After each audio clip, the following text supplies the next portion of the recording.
在新竹有民眾是發現像有非法的移工私底下咧賣狗肉，這動保所接到通報了後，當場有抓到一個當要載狗肉去賣移工，而且佫找到這專門藏狗肉的地點，現場是查到超過9公斤的狗肉這麼多。今麥專案是照動保法移送法辦。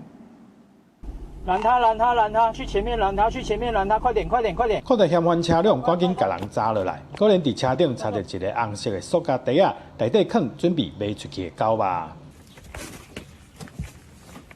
哦，這半隻狗，那個是半隻腿。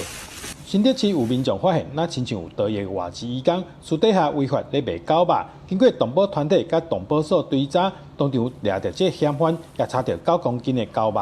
抓到了一位越南籍的逃逸外勞然後這隻狗的重量是大概9公斤，然後身上也有這個晶片那我們都會在循線去查這個狗的來源、捕捉地點然後還有這個一些其他的共犯。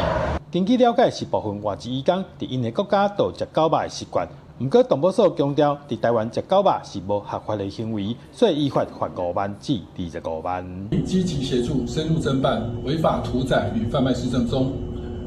動保所呼籲，依據動保法規定，任何人不得騷擾、虐待、傷害動物，並不得任意宰殺犬貓或販賣其屠體，違者最重可處2年以下有期徒刑，並科20萬元以上200萬元以下罰金。這竟是大新竹地區1年來第3擺列的賣狗肉的案件，動保所會按照動保法移送法辦，也甲警方繼續擴大追查，看後壁敢有不法集團在操控。